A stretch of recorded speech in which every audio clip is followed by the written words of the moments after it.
Então, muito bom dia.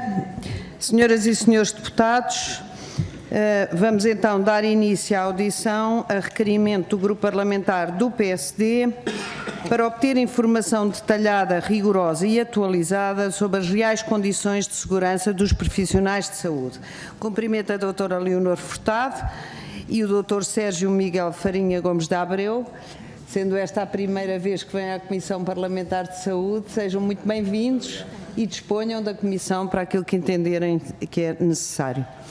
E passava desde já a palavra ao Grupo Parlamentar requerente. Faz favor, senhora deputada, tem a palavra por 3 minutos, como sabe. Obrigada, Sra. Presidente. Senhoras e senhores deputados, começo por cumprimentar em nome do Grupo Parlamentar do Partido Social Democrata a doutora Leonor e o doutor Sérgio.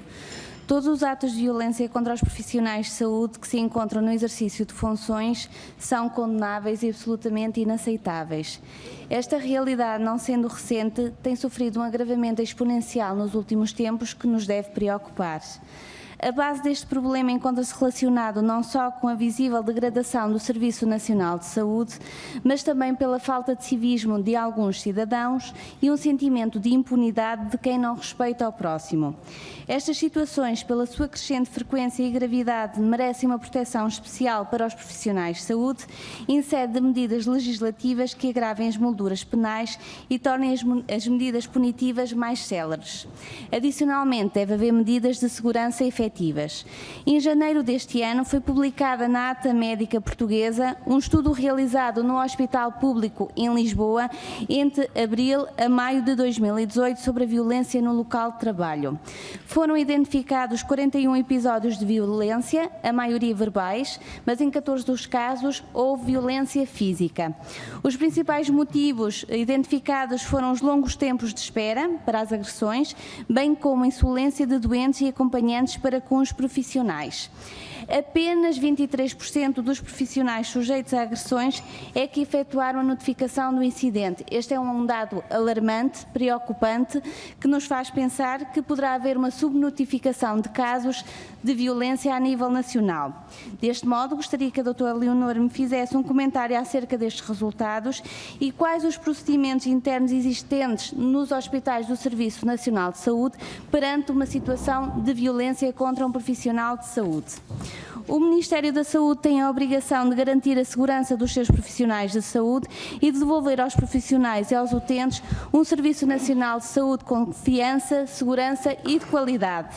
Sabemos que o Ministério da Saúde fez publicar há dias um plano de ação para a prevenção da violência no setor de saúde, que se encontra em consulta pública, uma iniciativa que se elogia. Mas a verdade é que este plano centra-se apenas na prevenção e esquece o combate à violência e a dissuasão desses comportamentos. Estes são aspectos fundamentais e que não merecem ser descurados. Gostaria que de uma forma clara me respondesse às seguintes questões: de que informação dispõe a IGAS sobre a realidade da violência contra os profissionais de saúde do Serviço Nacional de Saúde? Participou ou não na elaboração deste plano de ação? Considera que este plano responde satisfatoriamente aos casos de violência? Quais as medidas que considera que devem ser implementadas? Como avalia as medidas como o botão de pânico, câmaras de vigilância e do próprio reforço de segurança? E, por fim, gostaria de saber se existe articulação entre a IGAS e a entidades, nomeadamente entidades de natureza policial, com vista a dissuadir e combater a violência no Serviço Nacional de Saúde. Obrigada. Muito obrigada, Sra. Deputada Cláudia Bento. Passo agora a palavra à Sra. Deputada Marta Freitas, do Grupo Parlamentar do Partido Socialista. Faz favor, tem a palavra 3 minutos. Obrigada, Sra. Presidente. Obrigada agradeço a disponibilidade da Sra. Inspetora-Geral das Atividades da Saúde e agradeço por vir até cá e ajudar-nos a esclarecer e compreender o trabalho e que está a ser feito neste sentido e o que poderemos sempre melhorar. Esta preocupação realmente com com os atos de violência no sector da saúde não é de hoje, e já há registros desde 1990 sobre as notificações de casos de violência, e têm sido feitas ações. Em 2004 houve um Plano Nacional de Saúde que já reconhecia a violência exercida contra os profissionais. Em 2006 também a Direção-Geral de Saúde publicou uma circular informativa de forma a melhorar o ambiente organizacional em prol da saúde dos profissionais. Em 2006 foi criado o Observatório da Violência contra os profissionais de saúde. Foram criados grupos de coordenadores que estruturassem e apoiassem localmente esta promoção e prevenção de ações de violência. Em 2014 a criação do Sistema Nacional Notifica, e em 2016 começaram a monitorizar todos estes dados. Em 2015 foi publicado o relatório baseado nestas notificações, e novamente foi agora realizado um relatório relativamente aos dados desde 2014 a 2019. O que se tem verificado? Tem-se verificado que realmente há um registro maior, ou um maior número de notificações relativamente aos atos de violência e que constam essencialmente de violência verbal. Contudo, consideramos que realmente é sem dúvida esta uma situação preocupante, e que todas as instituições e entidades devem estar articuladas, como também deverá haver uma participação de todos os cidadãos e cidadãs. Há uma responsabilidade de todos e todas relativamente a esta matéria, de forma a prever e a combater estas situações de violência no sector da saúde. E de forma a garantir ambientes de trabalho seguros e saudáveis, numa cultura organizacional de não violência, permitindo melhores serviços de atendimento aos utentes. E neste sentido, verificamos que havia uma necessidade de reforço relativamente a medidas, e por isso foi agora, e está em consulta pública, como foi dito pela deputada do Partido Social Democrata, um plano de ação para a prevenção da violência no sector da saúde, mas também não foi só feita essa medida. Foi criado um gabinete de segurança, coordenado por um oficial da PSP. Foi também uma ação conjunta entre o Ministério da Saúde e da Justiça, de forma a haver uma proposta em considerar estas situações de crime para que possa haver uma investigação prioritária e uma prevenção. Também as instituições do Ministério da Saúde foram mandatadas para desenvolver respostas rápidas e eficazes de apoio psicossocial. Há também uma linha através do SNS 24, de forma a apoiar de forma psicossocial os profissionais e orientação jurídica. E neste sentido, queria perguntar à senhora Tem que terminar, inspetora, senhora deputada, por favor. Sim, só para terminar, se considera que, ou como poderão ser feitos ainda mecanismos, segundo o que tem, através da fiscalização que a IGAS tem feito, de forma a que se possa realmente responder a estas situações de violência no sector. Muito obrigada, senhora deputada. Senhor deputado Moisés Ferreira, faz favor. Obrigado, Sra. Presidente. Queria, antes de mais, cumprimentar a Inspeção-Geral de Atividades em Saúde. Bom dia a todas e a todos os senhores deputados. Começar por dizer o que é óbvio, é que devem ser condenadas todas as formas de violência sobre todos os trabalhadores, em particular sobre os profissionais de saúde. Não podem ser admissíveis formas de violência, nenhum tipo, nem física, nem verbal. Mas também devemos considerar e ter em conta que quando nós olhamos, por exemplo, para os números que são divulgados pela Direção-Geral de Saúde, nomeadamente pelo seu observatório, que existem múltiplas variáveis e múltiplas causas para muitos desses casos. E por isso também é preciso conhecer isso em profundidade. Eu não sei muito bem quando a Direção-Geral de Saúde cá vier, será uma das perguntas. Não sei se a Inspeção-Geral de Atividades em Saúde acompanha também o aprofundamento desse conhecimento sobre as causas, sobre as variáveis por trás de cada caso de violência sobre profissionais que é notificado. Mas gostava de lhe perguntar, e aproveitar que está aqui, de perguntar, nestas situações de violência contra profissionais de saúde, quais são especificamente as competências que a IGAS tem para intervenção e para atuação? E dentro dessas competências, também sendo uma entidade que conhece a organização dos serviços e que conhece o próprio funcionamento dos serviços, perguntar-lhe também de que forma é que casos de violência poderiam ser prevenidos, ou mitigados pelo menos, mas essencialmente prevenidos, se houvesse programas de saúde ocupacional efetivamente aplicados nas instituições de saúde. Programas de saúde ocupacional que fizessem, por exemplo, identificação e levantamento de riscos, que pusessem em prática medidas para a prevenção e mitigação desses riscos, nomeadamente riscos de violência sobre os profissionais. Gostava de perguntar isto, que é se dentro do Serviço Nacional de Saúde as instituições têm estes planos e dentro destes planos se há preocupação dentro das várias dimensões que devem incluir um plano de saúde ocupacional, se há prevenção sobre a violência sobre profissionais e sobre formas de a prevenir e de mitigar.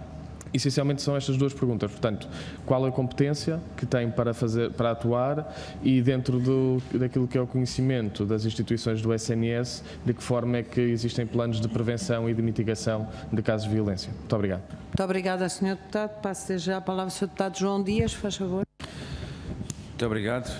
Só informar que sou deputado do PCP, que não foi dito.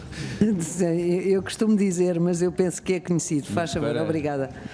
Do Grupo Parlamentar do PCP. Desde logo cumprimentando a Sra. Inspetora-Geral das Atividades em Saúde, mas essa informação seria importante também, já que estamos aqui numa audição, mas que dar-nos a conhecer uns aos outros. Mas o PCP, naturalmente, que iniciar esta nossa intervenção relativamente ao repúdio que nós temos no que respeita às agressões a profissionais de saúde em concreto, mais do que lamentar, condenamos a existência de qualquer tipo de agressão, quer seja sobre profissionais de saúde, quer seja também sobre qualquer ser humano. Aquilo que é um dever, neste caso do Estado, é garantir condições de segurança para que a atividade dos profissionais de saúde no seu desempenho profissional possa ser segura e possa ser efetiva em termos daquilo que é a prestação de cuidados de saúde. Devemos ter, acima de tudo, uma atitude proativa no que tem a ver com a prevenção e a dissuasão. É muito esta a nossa linha de abordagem no que tem a ver com o combate às agressões ocorridas, que lamentamos, mais uma vez dizemos. Continuamos a achar que o SNS é o porto seguro dos portugueses, entendemos que merece a nossa confiança, mas isto não nos pode esconder as dificuldades e as carências e as faltas que existem a nível do investimento, que seria importante, e é importante também identificar essas carências e essas necessidades, essas dificuldades, porque entendemos que muitas das situações relacionadas com as agressões estão precisamente relacionadas com as carências e a falta de investimento que o Serviço Nacional de Saúde tem sido alvo. A situação não é nova, a problemática não é nova, ela tem vindo a avolumar-se e a agravar-se.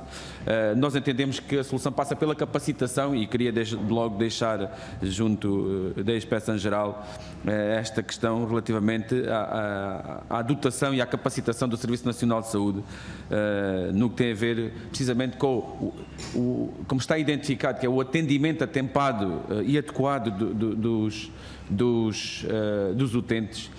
Seria necessário ganhar em termos de capacidade de resposta.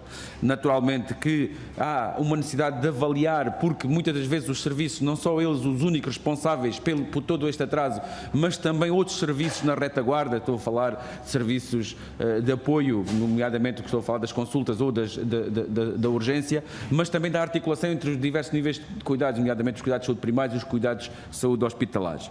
Mas há uma situação que quero deixar aqui, esta questão que tem a ver com o dever que o Estado tem e com o dever que o Serviço Nacional de Saúde tem e as instituições de saúde têm de prestar informação e melhorar a comunicação com o utente.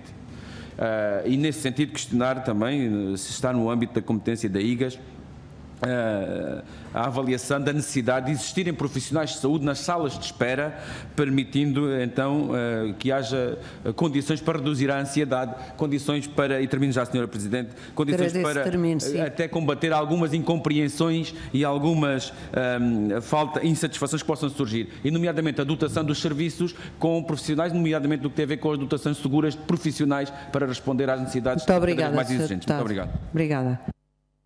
Sra. Deputada Ana Rita Bessa, faz favor, tem a palavra. Muito obrigada, Sr. Presidente. Do CDS-PP. Muito bem, eu já ia fazer a nota também. Só para não ficar atrás aqui do PCP. E não fosse desconfiar, exato. Começo por... Peço desculpa aqui por esta insubordinação aqui nas filas de trás.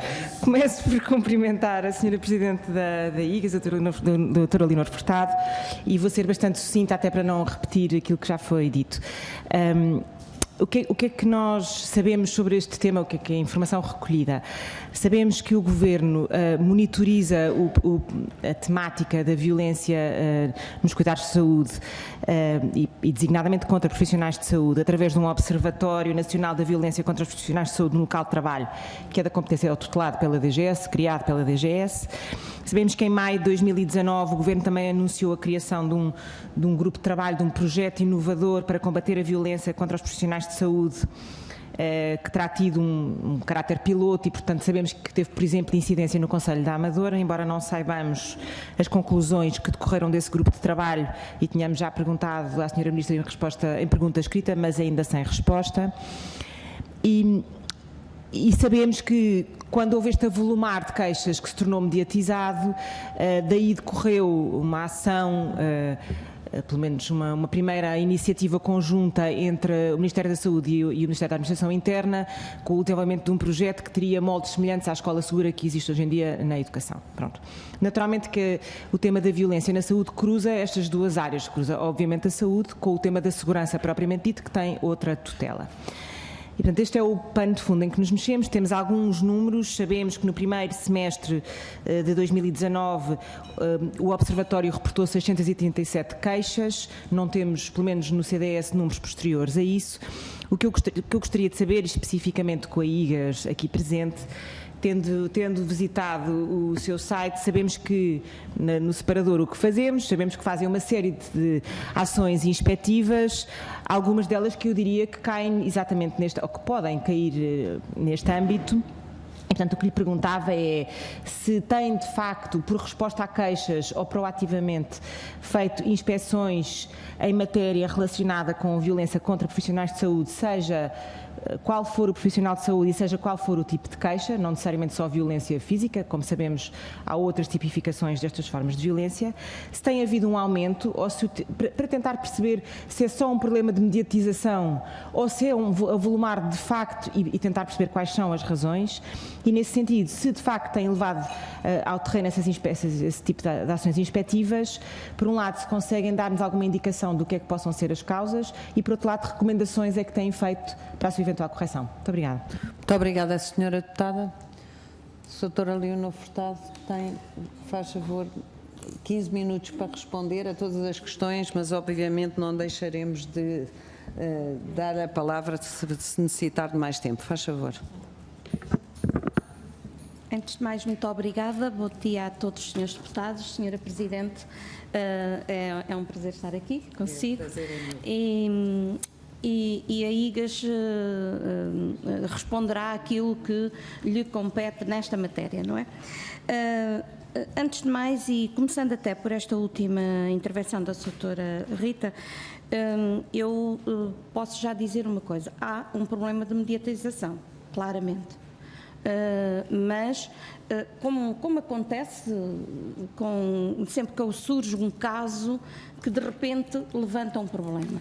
Portanto, isto é um facto e como foi feito aqui um elenco, o assunto não é novo, já vem de há muitos anos, tem sido acompanhado pela entidade competente, que é a Direção-Geral da Saúde, sendo certo que a IGAS, enquanto serviço inspectivo, tem um âmbito e uma missão ligeiramente diferente. Não quer dizer que não intervenha em todas as áreas que envolvam atividades de saúde e, designadamente, áreas relacionadas com o comportamento de profissionais de saúde ou dos utentes. E é a área que nos dá algum trabalho, que tem a ver com a resposta disciplinar, da ação disciplinar nessas áreas. Mas, como se percebe, a ação disciplinar normalmente visa o profissional de saúde e não o utente, como é evidente. Esta é a primeira questão. Para falar da intervenção da IGAS neste campo específico. Isso não significa que a IGAS, enquanto entidade inspectiva, não desenvolva uma outra atividade, que é a atividade fiscalizadora de organização e funcionamento dos serviços e da atividade dos próprios recursos humanos, designadamente dos profissionais de saúde. E, portanto, nesse âmbito, efetivamente, aquilo que é o serviço inspectivo, a IGAS tem desenvolvido ao longo do seu tempo de existência ações direcionadas à segurança de pessoas e bens nas entidades hospitalares, nos cuidados de saúde primários, etc. E, portanto, efetivamente, há uma intervenção inspectiva que, não sendo diretamente direcionada à violência contra os profissionais, vai verificar se efetivamente estão implementadas medidas ou procedimentos que possam garantir a segurança de pessoas e bens dentro das entidades que fiscaliza. E, nesse âmbito, efetivamente, temos direcionado algumas ações, como calculam, o âmbito da intervenção da IGAS é muito grande, os recursos não são muito grandes, mas procuramos planear de forma efetiva a direção e a temática da nossa intervenção.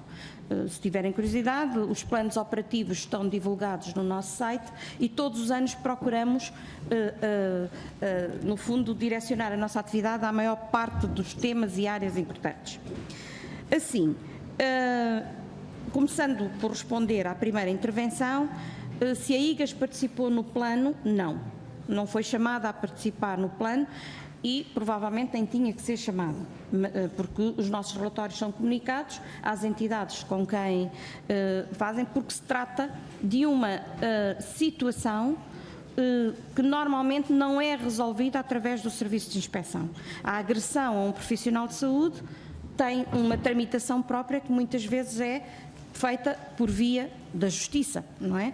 O profissional é agredido ou é insultado ou enfim, é alvo de qualquer uma dessas atividades ou de ameaça, inclusive, e, portanto, o caminho normal é apresentar uma queixa contra aquele utente ou não apresentar, porque muitas vezes esse tipo de infração nem sequer é relevado pelo próprio profissional, não sei se bem se mal, mas mal, talvez, mas é assim que é tratado. Portanto, queixas diretamente de profissionais à IGAS, nós não temos.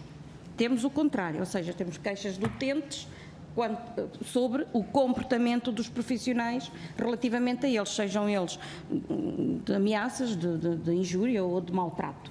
Bom, portanto, nas nossas intervenções inspectivas, o que nós verificamos às vezes é que, efetivamente, há um déficit de formação, de informação e de procedimentos implementados que visem garantir a segurança das pessoas. Isso mesmo resulta de algumas recomendações que estão nos nossos processos, para quem quiser, embora a nossa intervenção tivesse sido abrangente e não concretamente direcionada à agressão de profissionais, mas, por exemplo, constatamos que não existe, na maior parte das entidades, um plano de prevenção da criminalidade ou uma avaliação do risco de agressão. Como se resolve? É uma das questões que me foi colocada. Aquilo que nós podemos dizer, e as nossas recomendações são direcionadas ao controlo, aos procedimentos de controlo interno e que, efetivamente, haja a implementação de boas práticas que possam resolver algumas situações de eventual ameaça. Qualquer um de nós já esteve numa urgência, já esteve num centro de saúde e sabe que muitas vezes o tempo de espera, o próprio ambiente e a própria situação de doença pode desenvolver uma atitude mais agressiva por parte do utente, às vezes compreensível, outras vezes não. Mas também, muitas vezes pode acontecer, e nós temos às vezes nota disso, que a impaciência, a dificuldade, o cansaço que o profissional sofre também provoca no utente uma resposta menos correta. Mas isso são medidas que podem ser tomadas de formação, de gestão de conflitos, não a gestão de conflitos no sentido do coaching, eu digo mesmo de defesa, ou seja, o profissional tem que ser ensinado como defender-se de uma agressão verbal ou de uma agressão física mesmo. Depois há outra situação que é muito visível, que é, e é a minha opinião e aquilo que resulta dos nossos processos, é muitas vezes a própria configuração da sala onde está o profissional de saúde. Se eu tiver uma secretária entre mim e a porta do consultório, é evidente, ou do serviço de triagem, ou do que for, é evidente que numa situação de agressão, o profissional tem mais dificuldade de sair rapidamente da situação ou de ser rapidamente assistido. Portanto, são medidas que não custam muito dinheiro, mas que têm a ver com o pensar da disposição do próprio mobiliário no espaço de atendimento. Outra questão que é muitas vezes fonte de conflitos é exatamente os tempos de espera. E os tempos de espera, como eu já disse há bocadinho, faz com que o utente se irrite, fique cansado e muitas vezes não há um esclarecimento nem um apoio no sentido de explicar porque é que aquele tempo de espera é grande. Também sabemos, e eu não concordo nunca com a afirmação de que o SNS está... não, pelo contrário, não é essa a minha opinião. Ao fim de 5 anos a dirigir a inspeção, não tenho essa opinião. Há, efetivamente, degradação, mas é nos relacionamentos entre as pessoas. E isso é um problema da nossa sociedade, não é um problema que se resolva, enfim, resolve-se com a educação. Muito frontalmente, resolve-se com a educação e não com o investimento. Resolve-se com a educação e, se quisermos investimento, é se calhar na educação. Porque o que nós assistimos é exatamente um resvalar de falta de respeito, vamos falar minimamente nisto, falta de respeito para com alguém que representa uma autoridade ou representa um poder qualquer, não é? E isto faz com que, efetivamente, o desenvolvimento do trabalho do profissional seja dificultado. Hoje em dia, por qualquer razão, as pessoas explodem, passo a expressão. Mas é verdade e é isto que acontece. O que é que nós podemos fazer? Na nossa opinião, mais formação para os profissionais de saúde, mais atenção ao cliente, no sentido de que, efetivamente, deve existir, eu não diria um profissional de saúde, mas alguém que ali faça a ponte, por exemplo, entre a sala de espera e o consultório, e a implementação de procedimentos de segurança que permitam que o segurança, que existem em todos os hospitais têm segurança, alguns têm polícia e postos de polícia próximos, portanto, não é por falta de existência de resposta, mas às vezes o que acontece é que não é visível a presença do segurança, ou o segurança não está suficientemente perto das zonas, lá está, da identificação das zonas de risco e, portanto, não pode fazer uma intervenção rápida. E a situação é muito simples. Se eu tiver um segurança no início do corredor, quem quiser ter uma atitude menos correta para com o profissional, pensa 2 vezes. Se não tiver segurança, se não verificar que pode estar a ser vigiado, não há, de certeza, resposta. Portanto, as medidas que nós vemos, por exemplo, fala-se agora muito no botãozinho de alarme. Como é evidente, é uma medida simples e é uma medida prática e ao contrário de quem defenda que o botãozinho deve estar escondido, eu, para mim, não, devia estar mesmo visível, que é para o utente saber que, se eu tocar ali, a pessoa é imediatamente socorrida. Portanto, são medidas que, de certeza, os planos de segurança o prevêem, não são difíceis de implementar e nós há muito que vimos recomendando que se faça. Se me permitem, é muito fácil verificar, até porque está no nosso site, uma informação síntese sobre o apuramento de fragilidades e ineficiências ao nível organizacional e funcional da maior parte das instituições, e começamos logo por dizer que é necessário um plano de segurança. E realmente a ausência de planos de segurança também faz com que os profissionais não os conheçam e faz com que os utentes também não verifiquem que existe uma vigilância do seu comportamento. A ausência do programa de prevenção da criminalidade. Para isso é preciso, há formas de fazer a prevenção da criminalidade, a começar pela identificação dos espaços de risco, onde se possa verificar. E depois, um outro aspecto que nós verificamos muito é a insuficiência de procedimentos de controle e de acesso às instalações, nomeadamente aos pisos de internamento ou aos consultórios. E portanto, na verdade, eles existem, não estão suficientemente implementados.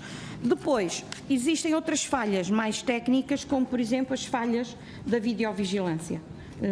Nem sempre estão implementadas, não é realizada uma monitorização contínua dessas imagens e nem sequer são efetuadas gravações, e portanto isso é um fator de risco, é uma questão que pode ser complicada. E ao nível dos profissionais, aquilo que nós detectamos é a falta de formação. Eu não diria tanto de gestão de conflitos, porque quase todos os profissionais têm ações de formação nesse âmbito, mas talvez mesmo avançando, e aí provavelmente o Observatório ou o grupo de trabalho que está a fazer vai trabalhar essa parte, ensinar pequenas técnicas de defesa, pequenas ações de rapidamente sair do espaço onde ocorre a violência e portanto, haver efetivamente algum controle disso. Não sei se de uma forma genérica respondi a tudo, mas estou disponível para qualquer outra Obrigada, Sra. Inspetora. Vamos passar então à segunda ronda. Cada grupo parlamentar dispõe de 1 minuto e meio para algum pedido de esclarecimento acrescido. Grupo Parlamentar do PS, a deputada Marta Freitas quer intervir, faz favor, tem 1 minuto e meio. Só nesta questão dos mecanismos... Faz favor, está direito, faz favor. Ouvir? Tá, sim. Okay.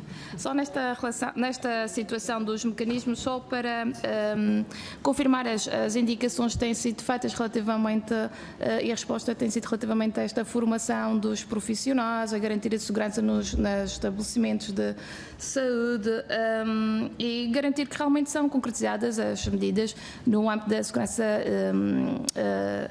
segurança e saúde no trabalho, da saúde ocupacional. Neste contexto, pronto, se tem respondido sempre de forma afirmativa a estes mecanismos e se têm corrido os procedimentos normais. Não, desculpa. Eu penso que será mais eficaz responder tudo no fim, não é uma resposta conjunta, até porque assim evitamos repetições. Sra. Deputada Cláudia Bento, faz favor, dispõe também de 1 minuto e meio, faz favor. Obrigada pelos esclarecimentos fornecidos. Como profissional de saúde, permita-me discordar da doutora Leonor quando diz que a violência é um problema de mediatização. Não é só. Nos últimos tempos tem havido um número crescendo de casos e ainda no início desta semana houve um caso de uma médica grávida que foi vítima de violência no seu local de trabalho e, portanto, isto é uma situação que temos que tomar em consideração. Gostaria só que me fizesse uma referência. Esta baixa notificação por parte dos profissionais de saúde poderá ser explicada pela falta de procedimentos internos nos hospitais. Penso que muitos hospitais não têm nenhum programa de orientação como é que os profissionais de saúde devem atuar nestas situações. E, por fim, fez uma referência a uma série de medidas de prevenção que acho muito oportunas e gostaria de saber se já foram ou não comunicadas ao Ministério. Obrigada. Muito obrigada, Sra. Deputada. Passo agora a palavra ao Sr. Deputado Moisés Ferreira, faz favor. Não sei se quer usar dela, mas...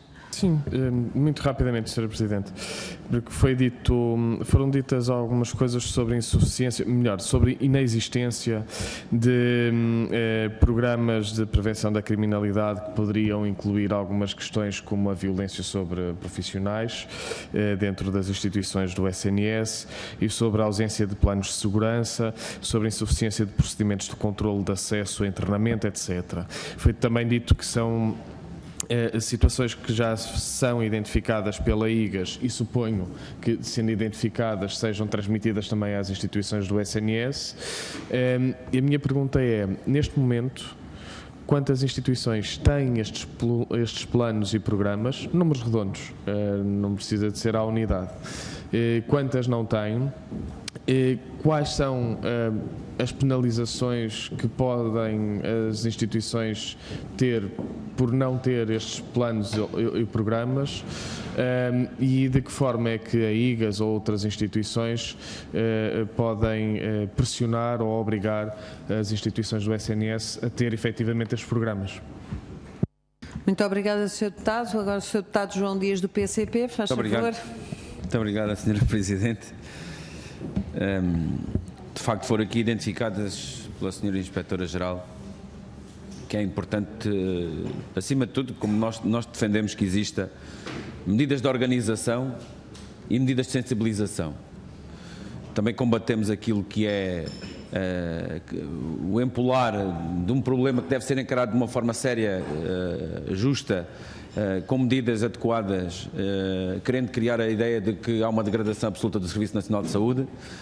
Mas permita-me, Sra. Inspetora, que faça aquilo que aqui nos deixou e aquilo que nos disse, que muitas das vezes são identificadas lacunas, são identificadas até falta de processos e de procedimentos e perante isso, perante a identificação destas inconformidades, vamos lhe chamar inconformidades, aquilo que nos apraz questionar é que medidas é que tem assumido a IGAS perante as inconformidades que identifica, na sua exigência perante as instituições de saúde e qual é a dimensão em termos deste número de inconformidades, porque isso também nos pode dizer qual é o nível de risco perante as inconformidades que possam surgir numa instituição que deveria ter determinados procedimentos que fossem cumpridos e não sendo cumpridos, naturalmente que há maior risco de ocorrência de situações, neste caso estamos a tratar das questões das agressões, mas volto a questionar relativamente à questão que tem a ver com a dotação de recursos humanos, nomeadamente capacitados, mas também em número suficiente para responder às necessidades de cuidados de saúde. Obrigada, Sr. Deputado. Sra. Deputada Biana Cunha, do PAN. Obrigada, Sra. Presidente. Em nome do Grupo Parlamentar do PAN, cumprimentar desde já a Sra. Inspetora-Geral das Atividades em Saúde e aproveitar, porque chego aqui apenas nesta segunda ronda, contextualizar e poder fazer uma pergunta muito concreta. Aquilo que os dados nos dizem é que, em média, por dia, são agredidos 4 profissionais de saúde. Os dados os últimos dados do ano passado referem perto de 1000 profissionais agredidos.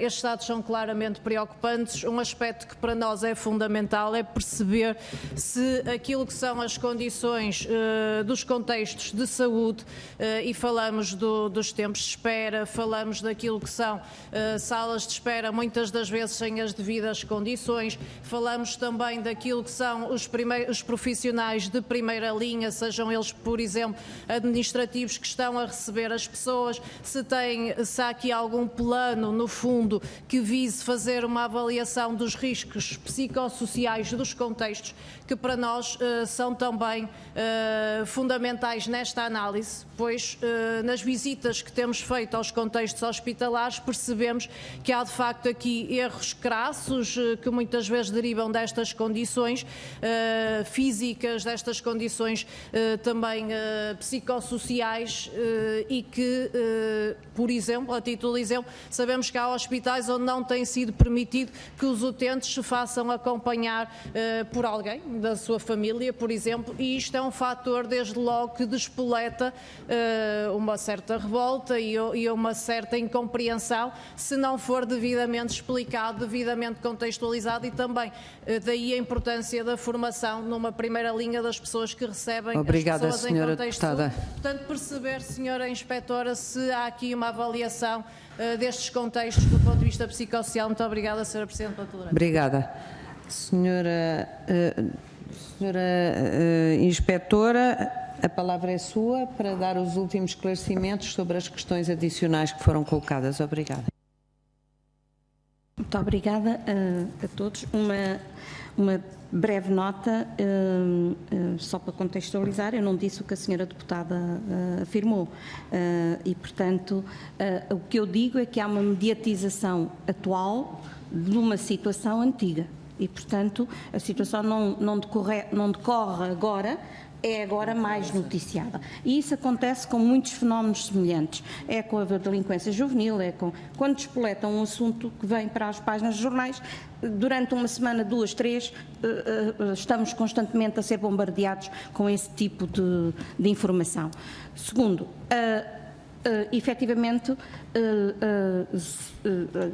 existindo, e eu não tenho dados para me dizerem, para que me diga isso, mas existindo uma notícia de que todos os dias 4 profissionais são agredidos, sendo preocupante, a verdade é que é preciso perceber qual é a dimensão. Primeiro, os profissionais não são só médicos, aliás, o grupo profissional mais atingido são os enfermeiros, não são sequer os médicos, e existem também outros profissionais de saúde que são alvo de agressão, ameaça, como são os técnicos de laboratório, os técnicos de radiologia, enfim, os auxiliares.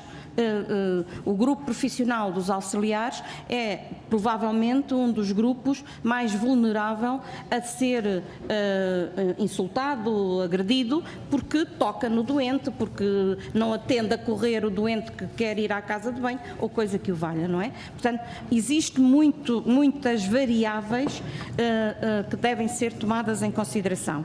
Depois, explicar, só para responder já muito rapidamente, não compete à IGAS fazer a avaliação do risco. A avaliação do risco compete às entidades e aos seus respectivos conselhos de administração. Portanto, os conselhos de administração é que devem estabelecer, através dos mecanismos próprios, e eu recordo que a maior parte das entidades hospitalares são empresas, públicas, é certo, mas empresas, e, portanto, têm um Conselho de Administração que deve definir as suas regras de procedimento interno. Os cuidados de saúde primários, que é uma das áreas onde existe uma grande vulnerabilidade, porque o médico de família é normalmente o bode expiatório da frustração dos doentes, e onde se verifica que é um fator que está identificado, que é, por exemplo, o doente que lá vai, doente, muitas vezes até entre aspas, que vai pedir um certificado de incapacidade temporária e o médico se recusa a dar. E, portanto, há muitos fatores que têm que ser considerados quando fazemos este tipo de afirmação. Relativamente às penalizações que o Sr. Deputado Moisés Ferreira colocou, eu não tenho a certeza que deve existir uma pena. Pode haver, sim, e aquilo que a IGAS faz, porque é uma entidade administrativa, o que a IGAS faz é recomendações para a alteração de procedimentos.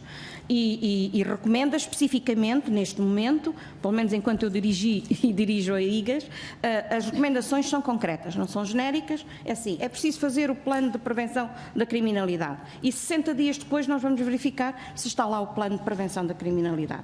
Portanto, aquilo que nós fazemos, isto não são penalizações, mas é uma vigilância que a IGAS, enquanto inspeção, que é essa a sua função, vai verificar se efetivamente a recomendação efetuada foi cumprida. Se não foi cumprida, nós temos duas formas de agir: ou não é muito importante e, portanto, deixamos cair, ou, se é importante, voltamos a fazer nova ação inspectiva. Pode não ser naquele ano, mas voltamos àquela entidade e fazemos. E temos outra coisa: se for grave a falta de cumprimento da recomendação, é quase sempre, o relatório é quase sempre enviado para a tutela, que depois tomará as medidas efetivas que tem que haver, não é?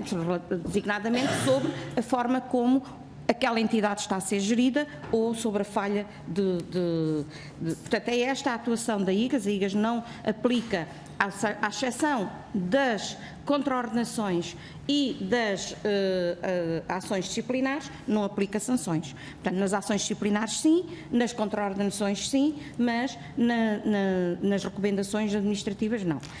Mas tem esta atuação, e devo dizer que, enquanto ali estou, a maior parte, a grande maioria das entidades cumpre as recomendações da IGAS, e muitas vezes cumpre ainda antes do relatório final, o que é muito importante dizer, o que significa que também as próprias entidades têm interesse e estão disponíveis em fazer cumprir a lei e as recomendações que são feitas. Quanto à avaliação dos contextos psicossociais, mais uma vez, não compete à IGAS fazer essa avaliação e, portanto, aquilo que nós podemos fazer é a identificação de algumas situações vulneráveis, como eu já referi, que podem efetivamente explotar uma situação de violência contra os profissionais. Não sei se me escapou alguma outra questão, mas estarei disponível para esclarecer.